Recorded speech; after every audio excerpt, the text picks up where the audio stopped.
2020 எண்டில் எந்த அரசாங்கம் இருந்தது? ஏடிஎம்கே. ஏடிஎம்கே இருந்தது. 2021 ஏப்ரல் வரையும் அவங்க தான் இருந்தாங்க. மே மாதம் தான் புது கவர்மெண்ட் வந்தது, ஸ்டாலினை அவர்கள் வந்தார். அப்போது அவங்க எப்படி ஆப்போசிஷனில் இருந்துக்கிட்டு ரஜினி சார் வந்து மிரட்டி இருக்க முடியும் இவர் சொல்கிற மாதிரி? அதுதான் லாஜிக்காக நான் கேட்டிருந்தேன். என்னோடய இன்டர்வியூவில் என்ன கேட்டிருந்தேன்னா, எப்படி இதெல்லாம் பேசுகிறாரு இவர்? ஏதாவது அரசியல் விமர்சகராக இல்லை, நான் சொல்ல வர்றது நம்ம அரசியலுக்கு சம்மந்தம் இல்லை, நம்ம சினிமாவில் தான் இருக்கோம். ஒரு சின்னதாக நம்ம வந்து எப்போவுமே ஒரு ஹிஸ்டோரியனாக நான் வந்து எல்லாத்தையும் வந்து அந்த நம்பர்ஸ் பார்த்துட்டே இருப்பேன், அதாவது இயர் பார்த்துட்டே இருப்பேன். எங்கிட்ட நீங்கள் எடுத்திங்கன்னா இப்போ 2019 எலெக்ஷனு, 2021 எலெக்ஷனு எல்லாத்தினோட ஒப்பீனியன் போல்ஸ் என்கிட்ட இருக்குது. எல்லாத்தையும் டேலி பண்ணிகிட்டே இருப்பேன். அதை ஒப்பீனியன் போல் பிறகு ஆக்சுவல் ரிசல்ட்டை நான் கம்பேர் பண்ணிகிட்டே இருப்பேன்.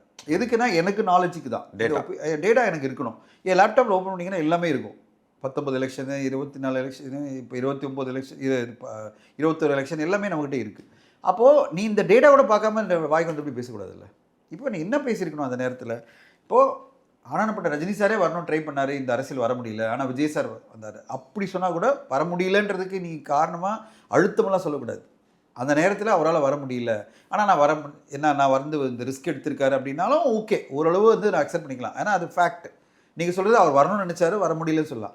அழுத்தம் கொடுத்தாங்க, இது பண்ணாங்க, அவரு போய் அதனால் ஒதுங்கிட்டாருன்னு சொல்கிறது வந்து நீங்கள் வந்து ஒரு மனிதனை தாழ்த்தி பேசுகிற மாதிரி, அந்த மாதிரி பேசக்கூடாது. நீங்கள் ரஜினி சாரை கம்பேர் பண்ணி பேசுறது உங்களுக்கு எந்த ரைட்ஸுமே கிடையாது. என்னை பொறுத்தவரையும் ரஜினி சாரை வந்து உள்ளே இழுத்தே இருக்கக்கூடாது.